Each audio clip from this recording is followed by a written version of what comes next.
Hello friends, ಇವತ್ತಿನ ಸಂಚಿಕೆಯಲ್ಲಿ ಏನಾಯಿತು ಅಂತ ನೋಡ್ಕೊಂಡು ಬರೋಣ ಬನ್ನಿ. ಅಯ್ಯೋ ಪ್ರಿಯಮ್ಮ, ಇವ್ರು ದುಡ್ಡು ತರಕ್ಕೆ ಹೋದ್ರಾ ಅಥವಾ ಮರದಿಂದ ಕಿತ್ಕೊಂಡು ಬರೋಕೆ ಹೋದ್ರಾ ಗೊತ್ತಾಗ್ತಿಲ್ವಲ್ಲ. ಏ ಕೇಶವ, ಮಾಧವ, ವಲ್ಲಭ, ಮೀನಮ್ಮ, ಅಮೂಲ್ಯ, ರಕ್ಷಾ, ಬನ್ನಿ ಬೇಗ. ಎಷ್ಟೊತ್ತು ದುಡ್ಡು ತರೋದು, ಬನ್ನಿ ಬನ್ನಿ ಅಂತಾನೆ ಸುಂದ್ರ. ಎಲ್ಲರೂ ಬರ್ತಾರೆ. ನಂದು 10,000 ಅಂತ ಮಾಧವ ಕೊಡ್ತಾನೆ. ಮಾಧವ 10,000, ಕೇಶವ 5,000 ಅಂತಾನೆ ಸುಂದ್ರ. ಚಿಕ್ಕಪ್ಪ ನಂದು 10,000 ಅಂತಾಳೆ ಮೀನಮ್ಮ 10,000 ಅಂತಾನೆ ಸುಂದ್ರ. ಮಾಮ ನಂದು 3,500. ಏಯ್ ಕರಿಬೇಕು ಕೊಡಿಲಿ, ಅವಳದ್ದು 2 ಅಂತಾನೆ ವಲ್ಲಭ. ಇದು ನಂದು ಅಂತಾಳೆ ರಕ್ಷಾ. ಅಯ್ಯೋ ಪ್ರಿಯಕ್ಕ, ಬೆಳಿಗ್ಗೆ ತಾನೇ ನನಗೆ 3,000 ಕೊಟ್ಟಿದ್ರಿ, ತಗೊಳ್ಳಿ ಅಂತ ಕಣ್ಣಲ್ಲೇ ಸನ್ನೆ ಮಾಡ್ತಾ. ಅಯ್ಯೋ ಇಷ್ಟು ಬೇಗ ಮರ್ತೋದ್ರಾ? ಫಂಕ್ಷನ್ಗೆ ಏನಾದರೂ ಖರ್ಚಿಗೆ ಬೇಕಾಗುತ್ತೆ ಅಂತ ಕೊಟ್ಟಿದ್ರಿ ತಾನೆ. ಇದು ನಿಮ್ಮ ಶೇರು, ನೀವೇ ಕೊಡಿ, ತಗೊಳ್ಳಿ ಅಂತ ಮೀನಾ ಕೊಡ್ತಾಳೆ. ಚಿಕ್ಕಪ್ಪ ಇದು ನನ್ನ ಶೇರು 3,000, ತಗೊಳ್ಳಿ ಅಂತ ಪ್ರಿಯಾ ಕೊಡ್ತಾಳೆ. ಆಗ ಮಾಧವ, ಪ್ರಿಯಾ ನೀನು ದುಡ್ಡು ಕೂಡಿಡ್ತಿದ್ಯಾ ಅಂತಾನೆ. ಬಾವಾ, ನೀವು ಏನು ಅಂದ್ಕೊಂಡಿದ್ದೀರಾ? ನಾವು ಹೆಣ್ಮಕ್ಳು ಬ್ಯಾಂಕಲ್ಲಿ, ಪೋಸ್ಟ್ ಆಫೀಸಲ್ಲಿ ಸೇವ್ ಮಾಡದೇ ಇರ್ಬೋದು, ಆದರೆ ಅಡುಗೆ ಮನೆಯಲ್ಲಿರೋ ಸಾಸಿವೆ ಡಬ್ಬದಲ್ಲಿ ಸೇವ್ ಮಾಡಿರ್ತೀವಿ ಅಲ್ವಾ ಪ್ರಿಯಕ್ಕ ಅಂತ ಪ್ರಿಯಾನ ತಪ್ಕೋತಾಳೆ ಮೀನಾ. ಆಗ ಸುಂದ್ರ, ಟೋಟಲ್ 34,300 ರೂಪಾಯಿ ಆಯಿತು. ಹಾಗೆಯೇ ನಂದೊಂದು 10,000 ಬರ್ಕೊಂಡು ಬಿಡು ರಕ್ಷಾ ಅಂತಾನೆ. ಕೊಡು ಮಾಮ 10,000, ಬರ್ಕೊ ಅಂದ್ಯಲ್ಲ ಕೊಡು ಅಂತಾಳೆ ರಕ್ಷಾ. 10,000 ಬರ್ಕೊ ಅಂದೆ, ಕೊಡ್ತೀನಿ ಅನ್ನ ಅಂತಾನೆ ಸುಂದ್ರ. ಮಾವ ಇದು ಮೋಸ, ಇವಾಗ ನೀನು ಕೊಡಲೇಬೇಕು ಅಷ್ಟೇ ಅಂತಾನೆ ವಲ್ಲಭ. ಕೊಡ್ತೀನಿ ಅಂತಾನೆ ಸುಂದ್ರ. ಯಾವಾಗ ಕೊಡ್ತೀಯಾ ಅಂತಾನೆ ಕೇಶವ. ಬಂದಾಗ ಕೊಡ್ತೀನೋ ಅಂತಾನೆ ಸುಂದ್ರ. ಅದೇ ಯಾವಾಗ ಬರುತ್ತೆ ಅಂತ ಕೇಶವ ಅಂದಾಗ, ಯಾವಾಗ ಕೊಡ್ತೀನೋ ಆವಾಗ ಬರುತ್ತೆ ಅಂತಾನೆ ಸುಂದ್ರ. ಬಾಸ್, ನಿಮ್ಮ ಮದುವೆ ಖಂಡಿತ ಆಗುತ್ತೆ ಅಂತಾನೆ ಸುಂದ್ರ. ಹೌದೇನೋ, ಥ್ಯಾಂಕ್ ಯು ಕಣೋ. ಯಾವಾಗ ಆಗುತ್ತೆ ಅಂತಾನೆ ಸುಂದ್ರ. ಹುಡುಗಿ ಸಿಕ್ಕಿದಾಗ ಅಂತಾನೆ ವಲ್ಲಭ. ಹುಡುಗಿ ಯಾವಾಗ ಸಿಗ್ತಾಳೋ ಅಂತಾನೆ ಸುಂದ್ರ. 10,000 ಕೊಟ್ಟಾಗ. ನೀನು ದುಡ್ಡು ಕೊಡಲ್ಲ, ನಿನ್ನ ಮದುವೆನೂ ಆಗಲ್ಲ ಖಂಡಿತ. ಇದು ಸರಿ, ಈ ಫಂಕ್ಷನ್ ಎಲ್ಲ ಪಟಪಟ ಅಂತ ಆಗಬೇಕು ಬಾಸ್, ಕ್ಯಾಟ್ರಿಂಗ್ ವ್ಯವಸ್ಥೆ ನೀಟಾಗಿ ಆಗಬೇಕು ಅಂತಾನೆ ಕೇಶವ. ಸರಿ, ಹಾಗಿದ್ರೆ ನಾನು ಶಾಮಿಯಾನದವ್ರ ಹತ್ರ ಮಾತಾಡ್ತೀನಿ, ಡೆಕೋರೇಷನ್ಗೂ ಶುರು ಮಾಡ್ಕೊಂಡು ಬಿಡ್ತೀನಿ ಅಂತಾನೆ ವಲ್ಲಭ. ನಾನು ಕೇಶವ ಮಾರ್ಕೆಟ್ಗೆ ಹೋಗಿ ಮನೆಗೆ ಏನೆಲ್ಲ ಐಟಮ್ಸ್ ಬೇಕೋ ಅದನ್ನು ತಗೊಂಡು ಬರ್ತೀವಿ ಅಂತಾಳೆ ಮೀನಾ. ಹಾಂ ಆಯಿತು, ಎಲ್ಲ ಸಿದ್ಧತೆಗಳು ಆಯ್ತಲ್ಲ. ಇದನ್ನು ನೋಡ್ತಾ ಇದ್ರೆ ಈ ಮದುವೆ ಧಾಮ್ ಧೂಮ್ ಅಂತಾನೆ ಆಗುತ್ತೆ ಅನಿಸುತ್ತೆ. ಮತ್ತೆ ಯಾಕೆ ತಡ ಮಾಡೋದು, ಎಲ್ಲ ಶುರು ಮಾಡೋಣ. ಅಕ್ಕ ಬಾವನ ಮದುವೆ ಅಂತೆ, ಬಿಳಿ ಬಾವನ ಮದುವೆ ಅಂತೆ, ಧಾಮ್ ಧೂಮ್ ಧಾಮ್ ಅಂತಾನೆ ಕೇಶವ. ಎಲ್ಲರೂ ಧಾಮ್ ಧೂಮ್ ಧಾಮ್ ಅಂತಾರೆ. ಈಚೆ ಗಿರಿಜಾ, ಪ್ರಿಯಾ, ಅಮ್ಮು, ಮೀನಾ ಎಲ್ಲಿ ಹೋದ್ರು ಅಂತಿರುವಾಗ 3 ಜನ ಬರ್ತಾರೆ. ನಾನು ಸ್ವಲ್ಪ ಗ್ರಂಥಿಗೆ ಅಂಗಡಿಗೆ ಹೋಗ್ತಿದ್ದೀನಿ, ಮನೆ ಕಡೆ ಜೋಪಾನ. ಪ್ರಿಯಾ, ಒಲೆ ಮೇಲೆ ಪಲ್ಯ ಇಟ್ಟಿದ್ದೀನಿ ನೋಡ್ಕೊ ಅಂತಾರೆ ಗಿರಿಜಾ. ಅತ್ತೆ ಅಂತಾಳೆ ಮೀನಾ. ಅಮೂಲ್ಯ, ಏನ್ರಿ ನಿಮ್ಮದು ಅಂತಾರೆ ಗಿರಿಜಾ. ಏನತ್ತೆ, ಸ್ವಲ್ಪನೂ ಕಾಮನ್ ಸೆನ್ಸ್ ಇಲ್ವಾ ಅಂತಾಳೆ ಅಮೂಲ್ಯ. ಸ್ವಲ್ಪನೂ ಸಿವಿಕ್ ಸೆನ್ಸ್ ಇಲ್ವಾ ಅಂತಾಳೆ ಮೀನಾ. ಏನೇ ಹಾಗಂದ್ರೆ ಅಂತಾರೆ ಗಿರಿಜಾ. ಅಲ್ಲ ಅತ್ತೆ, ನೀವು ಮನೆಯಿಂದ ಹೊರಗೆ ಹೋಗ್ತಿದ್ದೀರಾ, ನಿಮ್ಮದು ಅರ್ಶಿನ ಮೈ ಅಲ್ವಾ, ಮನೆಯಿಂದ ಹೊರಗೆ ಹೋಗ್ಬಾರ್ದು ಅಂತಾಳೆ ಮೀನಾ. ಅರ್ಶಿನ ಮೈಯ ಅಂತಾರೆ ಗಿರಿಜಾ. ಹ್ಞೂ ಅತ್ತೆ, ನಾಳೆ ಮದುವೆ ಇಟ್ಕೊಂಡು ಮನೆಯಿಂದ ಹೊರಗೆ ಹೋದರೆ ನೋಡಿದವ್ರು ಏನನ್ನಲ್ಲ, ನಿಮ್ಗೆ ಯಾರು ಏನು ಅನ್ನಲ್ಲ, ನಮಗೆ ಅಂತಾರೆ. ನಮ್ಮ ಘನತೆ ಗೌರವ ಏನಾಗಬೇಕು ಅಂತಾಳೆ ಮೀನಾ. ಮದುಮಗಳನ್ನು ಆಚೆ ಕಳಿಸಿದ್ದಾರೆ, ಇವರಿಗೇನು ಸಂಸ್ಕಾರ ಇಲ್ವಾ ಅಂತ ಕೇಳ್ತಾರೆ. So moral of the story, ಅರಿಶಿನ ಮೈಯಲ್ಲಿ ಹೊರಗಡೆ ಹೋಗಬಾರ್ದು ಅಂತ ಇಬ್ಬರು ಒಟ್ಟಿಗೆ ಹೇಳ್ತಾರೆ. ದೇವ್ರೇ, ಏ ಪ್ರಿಯಾ ಏನಮ್ಮ ಹಾಗೆ ನೋಡ್ತಾ ನಿಂತಿದ್ಯಾ, ನನ್ನ ಮಾತಂತೂ ಅವ್ರು ಕೇಳ್ತಿಲ್ಲ, ನೀನಾದರೂ ಬೈದು ಬುದ್ಧಿ ಹೇಳ್ಬಾರ್ದಾ. ಮೀನಾ, ಅಮ್ಮ ಅತ್ತೆನ ಯಾಕೆ ಈ ರೀತಿ ಗೋಳೈಕೊತಿದ್ದೀರಾ ಅಂತಾಳೆ ಪ್ರಿಯಾ. ಮತ್ತಿನ್ನೇನು ಪ್ರಿಯಾಕ್ಕ, ನಿಮ್ಮ ಮದುವೆಯಲ್ಲಿ ಅರಿಶಿನ ಹಚ್ಚಿದ ಮೇಲೆ ನಿಮ್ಮ ಅಪ್ಪ ಅಮ್ಮ ನಿಮ್ಮನ್ನು ಹೊರಗಡೆ ಹೋಗೋಕ್ಕೆ ಬಿಟ್ಟಿದ್ರಾ? ಇಲ್ಲ ತಾನೆ, ನಿಮ್ಗೊಂದು ನ್ಯಾಯ ಇವರಿಗೊಂದು ನ್ಯಾಯನಾ ಅಂತಾಳೆ ಮೀನಾ. ಅತ್ತೆ, ಮೀನಾ ಅವರು ಹೇಳ್ತಿರೋದು ಸರಿಯಾಗಿದೆ, ನೀವು ಯಾಕೆ ಆಚೆ ಹೋಗಬೇಕು ಅಂತ ಹಠ ಹಿಡಿತಿದ್ದೀರಾ ಅಂತಾಳೆ ಪ್ರಿಯಾ. ಅಯ್ಯೋ ರಾಮ, ನಿಂದೊಳ್ಳೆ ಕತೆ ಆಯಿತು. ಈಗ ನಾನು ಹೋಗಿಲ್ಲ ಅಂದರೆ ಮನೆಗೆ ಒಂದಿಷ್ಟು ಸಾಮಗ್ರಿಗಳು ಬೇಕು, ಅದನ್ನು ಯಾರು ತರ್ತಾರೆ ಅಂತಾರೆ ಗಿರಿಜಾ. ಮೀನಾ ಅವರೇ, ಅತ್ತೆ ಹೇಳ್ತಿರೋದು ಸರಿಯಾಗಿದೆ, ನೀವು ಯಾಕೆ ಅತ್ತೆನ ಆಚೆ ಹೋಗೋಕೆ ಬಿಡ್ತಿಲ್ಲ ಅಂತಾಳೆ ಪ್ರಿಯಾ. ಅಕ್ಕ, ಮನೆಗೆ ಏನಾದರೂ ಬೇಕಾದರೆ ತರೋದಕ್ಕೆ ಮಾಧವ ಭಾವ, ವಲ್ಲಭ, ಕೇಶವ ಭಾವ, ಸುಂದ್ರ, ಚಿಕ್ಕಪ್ಪ 4 ಜನ ಗಂಡಸರಿದ್ದಾರೆ, ಅವರಿಗೆ ಹೇಳಿದರೆ ಅವ್ರು ತರಲ್ವಾ ಅಂತಾಳೆ ಅಮೂಲ್ಯ. ಅತ್ತೆ, ಅಮ್ಮು ಹೇಳ್ತಿರೋದು ಸರಿಯಾಗೇ ಇದೆ ಅಂತಾಳೆ Priya. So moral of the story, ಅರಿಶಿಣದ ಮೈಯಲ್ಲಿ ಹೊರಗಡೆ ಹೋಗಬಾರ್ದು ಅಂತಾಳೆ ಮೀನಾ. ಅಮೂಲ್ಯ, ಏನ್ರೇ ನಿಮ್ಮ ಕತೆ, ನನಗೆ ಯಾರು ಅರಿಶಿಣ ಹಚ್ಚಿದ್ದಾರೆ ಅಂತಾರೆ ಗಿರಿಜಾ. ಜಸ್ಟ್ ಎ ಮಿನಿಟ್ ಅಂತ ಮೀನಾ ಅಮ್ಮು ಅರಿಶಿಣ ತರ್ತಾರೆ. ಏನ್ರೇ ಮಾಡ್ತಿದ್ದೀರಾ ಅಂತಾರೆ ಗಿರಿಜಾ. 3, 2, 1 ಅಂತ ಇಬ್ಬರು ಗಿರಿಜಾ ಕೆನೆಗೆ ಅರಿಶಿನ ಹಚ್ತಾರೆ. ಅಯ್ಯಯ್ಯೋ ಪ್ರಿಯಾ ನೋಡೆ ಅಂತಾರೆ ಗಿರಿಜಾ. ನೋಡ್ತಾನೆ ಇದ್ದೀನಿ ಅತ್ತೆ, ತುಂಬ ಲಕ್ಷಣವಾಗಿ ಕಾಣಿಸ್ತಿದ್ದೀರಾ, 1 ನಿಮಿಷ ಅಂತ ಪ್ರಿಯನು ಅರಿಶಿನ ಹಚ್ತಾಳೆ. ನಾನು ನೋಡಿದರೆ ನಿಮಗೆ ತಮಾಷೆ ಮಾಡಬೇಕು ಅನ್ಸುತ್ತಲ್ಲ ಅಂತ ಅವ್ರ ಕೈಯಲ್ಲಿರೋ ಚೀಲದಿಂದ ಹೊಡಿತಾ ನಗ್ತಾ ಸೈಲೆಂಟಾಗಿ ನಿಂತ್ಕೊತಾರೆ ಗಿರಿಜಾ. ಅತ್ತೆ ಏನಾಯ್ತತ್ತೆ ಅಂತಾಳೆ ಅಮೂಲ್ಯ. ಆಗ ನಾವು ಮದುವೆ ಆದಾಗ ನಿಮ್ಮ ಮಾವನ ಕಡೆಯಿಂದ ಹನುಮಂತಣ್ಣ, ನನ್ನ ಕಡೆಯಿಂದ ಸುಂದ್ರ, ಇಷ್ಟೇ ಜನ ಇದ್ದಿದ್ದು. ನಮ್ಮ ಸುಂದ್ರನು ಕದ್ದು ಮುಚ್ಚಿ ಮದುವೆಗೆ ಬಂದಿದ್ದ. ಮದುವೆ ಆದಾಗ ಎಲ್ಲರೂ ಒಂದಿಷ್ಟು ಸಂಭ್ರಮಿಸ್ತಿರ್ತಾರೆ, ಆದರೆ ನಾನು ನಮ್ಮ ಯಜಮಾನರು ಖುಷಿ ಅನ್ನೋದೇ ಇರಲಿಲ್ಲ. ತಲೆಯಲ್ಲಿ 1000 ಪ್ರಶ್ನೆ ಇಟ್ಕೊಂಡಿದ್ದೀವಿ ಗೊತ್ತಾ. ನಮ್ಮ ಅಣ್ಣಂದಿರು ನಮ್ಮನ್ನು ಒಪ್ಕೋತಾರ, ಮುಂದೆ ನಮ್ಮ ಜೀವನ ಹೇಗೆ, ನಾವು ನಮ್ಮದು ಅಂತ ಒಂದು ಬದುಕು ಕಟ್ಕೊಳ್ಳೋಕ್ಕಾಗತ್ತಾ ಅಂತ ಎಷ್ಟೋ ಪ್ರಶ್ನೆಗಳು ನಮ್ಮ ಮನಸ್ಸಲ್ಲಿ ಕಾಡ್ತಿತ್ತು. ಅದಕ್ಕಿಂತ ನಮಗೆ ಇದ್ದಿದ್ದು ದೊಡ್ಡ ಕೊರಗೆ ಏನು ಗೊತ್ತಾ, ನಮ್ಮ ತಲೆ ಮೇಲೆ 4 ಅಕ್ಷತೆ ಕಾಳು ಹಾಕೋಕ್ಕೂ ಯಾರೂ ಇರಲಿಲ್ವಲ್ಲ, ನಮ್ಮವರು ಅಂತ ನಮ್ಮ ಜೊತೆ ಯಾರೂ ನಿಂತಿಲ್ವಲ್ಲ ಅಂತ. ನಾಳೆ ನೀವೆಲ್ಲರೂ ಸೇರಿ ನಮಗೆ ಮದುವೆ ಮಾಡ್ತಿದ್ದೀರಾ, ನಮ್ಮ ಕುಟುಂಬದವ್ರ ಮಧ್ಯೆ ನಿಂತು ಸಿಗೋ ಖುಷಿ ಸಾರ್ಥಕತೆ ಇದನ್ನೆಲ್ಲ ನಾಳೆ ನಾವು ನಮ್ಮ ಯಜಮಾನರು ಅನುಭವಿಸ್ತೀವಿ ಕಣೆ. ಪ್ರಪಂಚದಲ್ಲಿ ಯಾವ ಮಕ್ಕಳು ಇಂಥ ಖುಷಿನ ತಂದೆ ತಾಯಿಗೆ ಕೊಟ್ಟಿರಲ್ಲ ಅಂಥ ಖುಷಿ ನೀವೆಲ್ಲರೂ ಸೇರಿ ನಮಗೆ ಕೊಡ್ತಿದ್ದೀರಾ. ಇದ್ರ ಬಗ್ಗೆ ಏನು ಹೇಳೋಕ್ಕಾಗುತ್ತೆ. ನನ್ನ ಮನಸ್ಸಲ್ಲಿ ಮೂಡ್ತಾ ಇರೋ ಈ ಭಾವನೆಗೆ ಸಂತೋಷ ಅನ್ನೋ ಪದ ಕೊಟ್ಟರೆ ಅದು ತುಂಬ ಚಿಕ್ಕದು ಅನಿಸುತ್ತೆ ಕಣ್ರೆ. ಬಹುಶಃ ನೀವು ನಮಗೆ ಕೊಡ್ತಾ ಇರೋ ಈ ಸಂತೋಷಕ್ಕೆ ಕನ್ನಡದಲ್ಲಿ ಪದಗಳೇ ಇಲ್ಲ ಅನಿಸುತ್ತೆ ಅಂತ ಹೇಳ್ತಾರೆ ಗಿರಿಜಾ. ಅತ್ತೆ, ಮದುಮಗಳು ಹೀಗೆಲ್ಲ ಆಳಬಾರ್ದು, ಹೀಗತ್ರೆ ನಾಳೆ ಫೇಸಲ್ಲಿ ಗ್ಲೋನೇ ಇರಲ್ಲ ಅಂತಾಳೆ ಮೀನಾ. ಈಚೆ ರೂಮಲ್ಲಿ ಮೀನಾ ಹೊರಡುವಾಗ ಕೇಶವ ಬರ್ತಾನೆ. ಕೇಶವ, ಯಾಕೋ ಲೇಟ್ ಮಾಡ್ತಿದ್ಯಾ, ಬೇಗ ಹೋಗೋಣ, ಶಾಪಿಂಗ್ ಮಾಡೋದು ಎಷ್ಟಿದೆ ಗೊತ್ತಾ ಅಂತಾಳೆ. ಕೇಶವ ತಿರುಗಿ ನಿಂತ್ಕೋತಾನೆ. ಅವನ ಎದುರಿಗೆ ಹೋದರೆ ಮತ್ತೆ ತಿರುಗಿ ನಿಂತ್ಕೋತಾನೆ. ಕೇಶವ, ಏನೂ ಆಗಿದೆ ನಿನಗೆ ಅಂತಾಳೆ ಮೀನಾ. ಮಿಸ್ ಮೀನಾ, ನನಗೆ ಇವತ್ತು ಒಂದು ವಿಷಯ ಇತ್ಯರ್ಥ ಆಗಬೇಕು, ನೀನು ನನ್ನಿಂದ ಒಂದು ವಿಷಯ ಮುಚ್ಚಿಟ್ಟಿದ್ಯಾ ಅಂತಾನೆ ಕೇಶವ. ಏನು ಕೇಶವ ಅಂತಾಳೆ ಮೀನಾ. ವಿಷಯ ಮುಚ್ಚಿಟ್ಟಿರೋದು ಅನ್ನೋದು ಪ್ರೂವ್ ಆದರೆ 10 ಬಸ್ಗೆ ಹೊಡಿಬೇಕು, ಅದೇ ನಾನು ನಿನಗೆ ಕೊಡ್ತಾ ಇರೋ ಶಿಕ್ಷೆ ಅಂತಾನೆ ಕೇಶವ. ಕೇಶವಂಗೆ ವಲ್ಲಭ ಅಮೂಲ್ಯ ವಿಷಯ ಏನಾದರೂ ಗೊತ್ತಾಯ್ತಾ? ಮೋಸ್ಟ್ಲಿ ಗೊತ್ತಾಗಿರಲ್ಲ, ಗೊತ್ತಾಗಿದ್ದಿದ್ರೆ ಇಷ್ಟೊಂದು ಆರಾಮಾಗಿ ಮಾತಾಡ್ತಿರ್ಲಿಲ್ಲ ಅಂತ ಯೋಚನೆ ಮಾಡ್ತಾ, ಆ ಥರ ಏನು ಮುಚ್ಚಿಟ್ಟಿಲ್ಲ ಕೇಶವ ಅಂತಾಳೆ ಮೀನಾ. ಹೌದಾ, ನೀನು ನನ್ನಿಂದ ಏನು ಮುಚ್ಚಿಟ್ಟಿಲ್ವಾ? ಮೊನ್ನೆ ಅಪ್ಪನ ಬರ್ತ್ಡೇಗೆ ಐಡಿಯಾ ಕೊಟ್ಟಿದ್ಯಾರು? ನೀನು ಕೊಟ್ಟು ಪ್ರಿಯ ಅತ್ತಿಗೆ ಮಾಡಿದ್ದು ಅಂತ ಹೇಳಿದೆ ಅಲ್ವಾ, ಅದನ್ನು ನನ್ನಿಂದ ಮುಚ್ಚಿಡ್ಲಿಲ್ವಾ ಅಂತಾನೆ ಕೇಶವ. ಅದಾ ಕೇಶವ, ನನ್ನ ಹೊಗಳಬೇಡ ಕಣೋ, ನಿನಗೆ ಗೊತ್ತಿಲ್ವಾ, ಮುಂಚಿನಿಂದಲೂ ನಂದು ಶೈ ನೇಚರು ಅಂತ ನಾಚ್ಕೋತಾಳೆ ಮೀನಾ. ಓವರ್ ಆ್ಯಕ್ಟಿಂಗ್ ಸಾಕು, ಅದೆಲ್ಲ ಇನ್ನೊಂದಿದೆ ಅಂತಾನೆ ಕೇಶವ. ಏನು ಅಂತಾಳೆ ಮೀನಾ. ಪ್ರಿಯ ಅತ್ತಿಗೆಗೆ 3000 ದುಡ್ಡು ಕೊಟ್ಟು ಸಾಸಿವೆ ಡಬ್ಬದಲ್ಲಿ ಸೇವ್ ಮಾಡಿದ್ದು ಅಂತೆಲ್ಲ ಹೇಳ್ತಿದ್ಯಲ್ಲ, ಅದು ಸುಳ್ಳು ತಾನೆ? ನೀನು ದುಡ್ಡು ಕೊಟ್ಟು ಪ್ರಿಯ ಅತ್ತಿಗೆಗೆ ಕೊಟ್ಟು ಅದು ಅಂತ ಸುಳ್ಳು ಹೇಳ್ತಿದ್ಯಾ, ನನ್ನಿಂದ ಮುಚ್ಚಿಡ್ತಿದ್ಯಾ ಅಂತಾನೆ ಕೇಶವ. ಅದಾ ಅಂತಾಳೆ ಮೀನಾ. ಆಗ ಬಸ್ಗೆ ಹೊಡಿತಾಳೆ. ಸಾಕು, ಕಣ್ಣಲ್ಲಿ ನೋಡೋಕ್ಕಾಗಲ್ಲ, ಹೋಗಲಿ ಬಿಡು, ಕ್ಷಮಿಸಿದ್ದೀನಿ ಅಂತ ಅವಳನ್ನು ತಕ್ಕೊಂಡು ಮೀನಾ.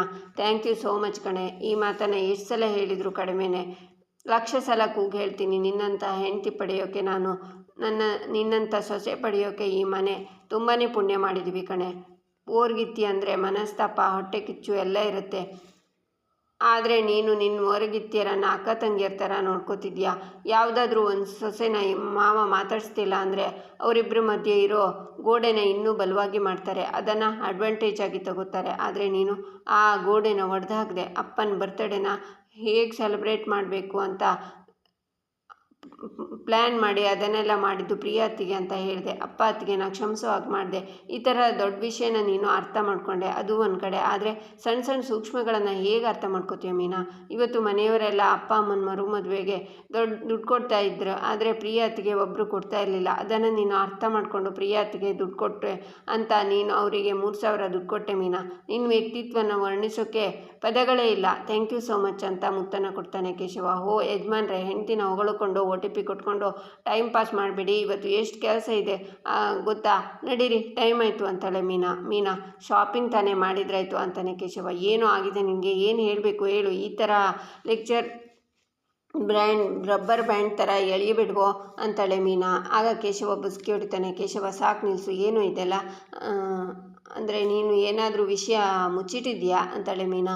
ಹೇಳ್ತೀನಿ, ನೀನು ಬೇಜಾರು ಮಾಡ್ಕೋಬಾರ್ದು, ನನಗೆ 2 ಡೆಲಿವರಿ ಕೊಡೋದಿದೆ, ನನಗೆ ಬರೋಕ್ಕಾಗಲ್ಲ ಕಣೆ ಅಂತಾನೆ ಕೇಶವ. ಅಂದರೆ ಈಗ ನೀನು ಶಾಪಿಂಗ್ ಬರಲ್ವಾ ಅಂತಾಳೆ ಮೀನಾ. ಬರ್ತೀನಿ, ನಾನು ಬಂದೆ, ಶಾಪಿಂಗ್ ಆಗುತ್ತಾ? ನೀನು ಮಾರ್ಕೆಟ್ಗೆ ಹೋಗಿ 2 ಸೌತೆಕಾಯಿ ತಗೊಳ್ಳೋದ್ರಲ್ಲಿ ಈ ದೊಡ್ಡಬಳ್ಳಾಪುರ ಗಟ್ಟಿಗುಂಡಿಗೆ ಕೇಶವ ಅಲ್ಲಿಗೆ ಬರ್ತಾನೆ ಅಂತಾನೆ ಕೇಶವ. ಹೋಗೋ, ಯಾವಾಗಲೂ ಹೀಗೆ ಮಾಡ್ತೀನಿ ನೀನು, ಅಂಗಡಿಗೆ ಹೋದರೆ ಕೆಲಸ ಮುಗಿಸೋವರೆಗೂ ಬರೋದಿಲ್ಲ ಅಂತಾಳೆ ಮೀನಾ. ನಾನು ಸುಳ್ಳು ಹೇಳ್ತಿದ್ದೀನಾ? ನಾನು ಬರ್ತೀನಿ, ಸರಿನಾ, ಬಾ ಹೋಗೋಣ ಅಂತಾನೆ ಕೇಶವ. ಇಬ್ಬರು ಹೋಗ್ತಾರೆ. ಈಚೆ ಕಲಾವತಿ ಅತ್ತೆ ತಗೊಳ್ಳಿ ಅಂತ ಕಾಫಿನ ಕೊಡ್ತಾರೆ. ಆಗ ಸುಂದರ ಅಲ್ಲಿಗೆ ಬಂದು, ಸದ್ಯ ಮೈರಾವಣ ಇಲ್ಲ ಅತ್ತಿಗೆ, ಅವರ ಅಮ್ಮ ಹೇಗಿದ್ದೀರಾ ಅಂತಾನೆ ಸುಂದರ. ಬಾರೋ ಮಗನೇ, ತುಂಬ ಅಪರೂಪ ಆಗಿಬಿಟ್ಟೆ, ನಿನ್ನ ಅಮ್ಮನ ನೋಡಬೇಕು ಅಂತ ಅನ್ಸಲ್ವ ನಿನಗೆ ಅಂತಾರೆ ಅಜ್ಜಿ. ನನಗೂ ಅನಿಸುತ್ತೆ, ಆದರೆ ಮನೆಯಲ್ಲಿ ಉರಿ ಮೂತಿಗಳನ್ನು ಇಟ್ಕೊಂಡು ಹೆಂಗೆ ಬಂದು ಮಾತಾಡ್ಸೋದು ಹೇಳಿ. I am busy in India, mother India ಅಂತಾನೆ ಸುಂದರ. ನೋಡೋ ಕಲಾ, ನನ್ನ ಮಗ ಎಷ್ಟು ಚೆನ್ನಾಗಿ ಇಂಗ್ಲೀಷ್ ಮಾತಾಡ್ತಿದ್ದಾನೆ ಅಂತಾರೆ ಅಜ್ಜಿ. ನಿಮ್ಮ ಮಗ ಅಲ್ವಾ ಅಂತಾನೆ ಸುಂದರ. ಬ್ಯುಸಿ ಅಂದಿದ್ಯಲ್ಲ, ಅಂಗಡಿ ಕೆಲಸನಾ ಅಂತಾರೆ ಅಜ್ಜಿ. ಅದು ಇರುತ್ತೆ, ಅದರ ಜೊತೆಗೆ ಬೇರೆ ಬೇರೆ ಕೆಲಸನೂ ಇರುತ್ತೆ ಅಂತಾನೆ ಸುಂದರ. ಮನೆ ಕೆಲಸ ಇರುತ್ತಾ ಅಂತಾರೆ ಅಜ್ಜಿ. ಹಲೋ ಹಲೋ, ಆ ಮನೇಲಿ ನನಗೆ ಯಾವ ಕೆಲಸನೂ ಹೇಳಲ್ಲ, ಮನೆ ಕೆಲಸನೂ ನಾನು ಮಾಡಲ್ಲ. ಮನೇಲಿ ಮದುವೆ ಕೆಲಸ ಇದೆ, ಅದಕ್ಕೆ ಸಂಬಂಧಪಟ್ಟ ಕೆಲಸ ಮಾಡ್ತಿದ್ದೀನಿ ಅಂತಾನೆ ಸುಂದರ. ಮದುವೆನಾ ಸುಂದರ, ನಿನ್ನ ಮದುವೆನೋ ಅಂತಾರೆ ಅಜ್ಜಿ. ಸುಂದರ ಅವರೇ, ತುಂಬ ಖುಷಿ, ಎಂಥ ಒಳ್ಳೆ ವಿಷಯ ಹೇಳಿದ್ರಿ, ಇರಿ ಸಕ್ಕರೆ ತರ್ತೀನಿ ಅಂತಾರೆ ಕಲಾವತಿ. ಅದಕ್ಕೆ ಒಂದು ನಿಮಿಷ, ನಾನು ಮದುವೆ ಅಂತ ಹೇಳಿದೆ, ನಂದು ಅಂತ ಹೇಳಿದ್ನ, ಅಕ್ಕ ಬಾವನ ಮದುವೆ ಮಾಡ್ತಾ ಇದ್ದೀವಿ ಅಂತಾನೆ ಸುಂದರ. ಏನು ಗಿರಿಜಾ, ಅಳಿಯಂದ್ರ ಮದುವೆನಾ? ಏನೋ ಹೇಳ್ತಿದ್ಯಾ, ಅದಾಗಿ 32 ವರ್ಷಗಳೇ ಆಯ್ತಲ್ಲೋ ಅಂತಾರೆ ಅಜ್ಜಿ.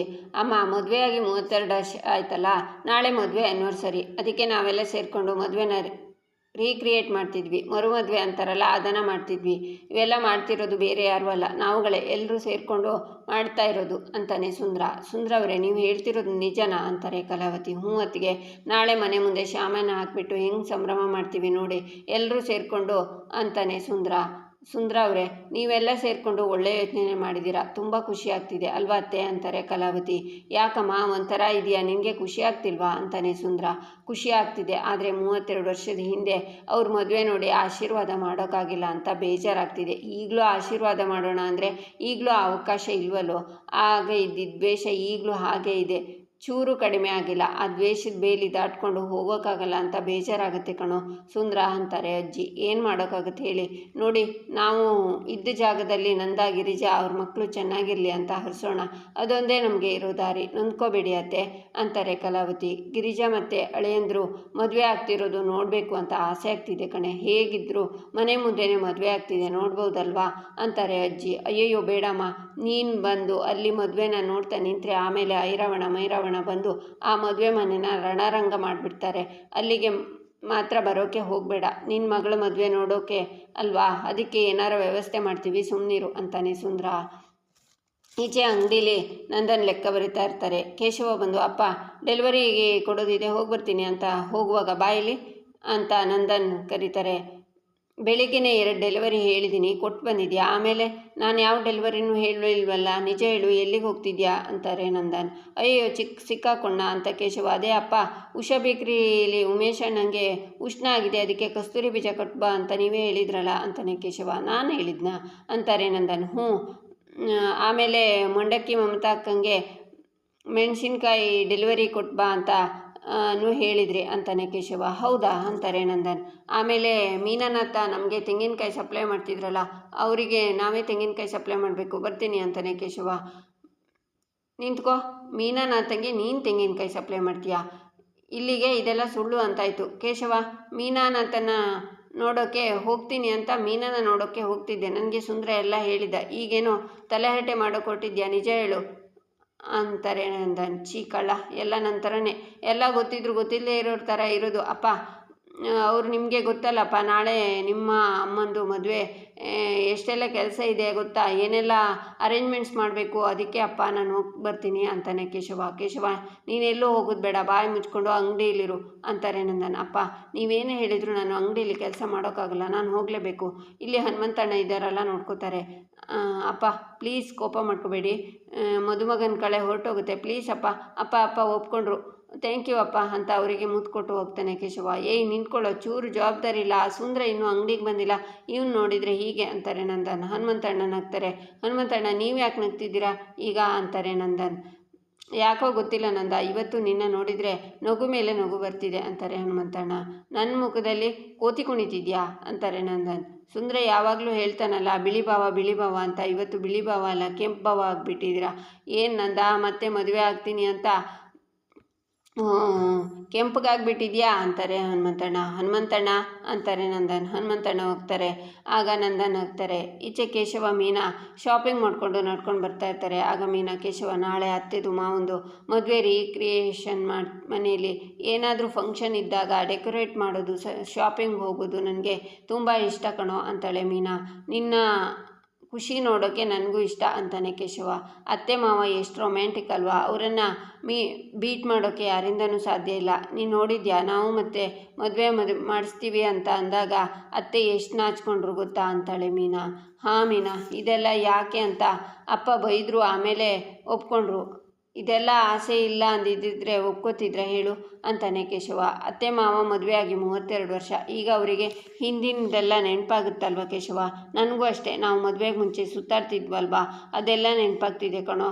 ಕದ್ದು ಮುಚ್ಚಿ ಭೇಟಿ ಮಾಡ್ತಾ ಇದ್ದಿದ್ದು, ಐಸ್ ಕ್ರೀಮ್ ತಿಂದಿದ್ದು, ದೇವಸ್ಥಾನಕ್ಕೆ ಹೋಗಿದ್ದು ಎಷ್ಟು ಚೆನ್ನಾಗಿತ್ತು ಅಲ್ವಾ ಅಂತಾಳೆ ಮೀನಾ. ಈಚೆ ಗಿರಿಜಂಗೆ ಮೆಹಂದಿನ ಮೀನಾ, ಅಮೂಲ್ಯ, ರಕ್ಷಾ, ಪ್ರಿಯಾ ಹಾಕ್ತಾ ಇರ್ತಾರೆ. ಮತ್ತು ಗಿರಿಜಾ, ಹುಡುಗ ಇಷ್ಟ ಆದ್ನಾ ಅಂತಾಳೆ ಮೀನಾ. ನಮ್ಮ ಹುಡುಗನ ನೋಡ್ತಾ ಇದ್ದ ಹಾಗೇನೆ ನಿಮ್ಮ ಹುಡುಗಿ ಫುಲ್ ಫಿದಾ ಆಗ್ತಾರೆ ಅಂತಾನೆ ವಲ್ಲಭ. ಆಗ ನಂದನ್ ಮನೆಗೆ ಬಂದು, ಏನೋ ಮರು ಮದುವೆ ಮಾಡ್ತೀನಿ ಅಂದಾಗ ಏನೋ ಹಾರ ಬದಲಾಯಿಸ್ತೀರಾ, ತಾಳಿ ಕಟ್ಟೋದು ಅಂದ್ಕೊಂಡು ಸುಮ್ಮನಾಗಿದ್ದೆ. ನೀವು ಏನೇನೋ ಮಾಡ್ತಿದ್ದೀರೋ ಇಲ್ಲಿಗೆ ನಿಲ್ಲಿಸಿ ನಿಮ್ಮದೆಲ್ಲ ಅಂತಾರೆ ನಂದನ್. ಕೇಶವ ಅವರೇ ಬನ್ನಿ ಇಲ್ಲಿ ಅಂತಾಳೆ ಮೀನಾ. ಬನ್ನಿ ಅಪ್ಪ ಹೋಗೋಣ ಅಂತಾನೆ ಕೇಶವ. ಏನೋ ಮಾಡ್ತಿದ್ಯಾ ಅಂತಾರೆ ಗಿರಿಜಾ.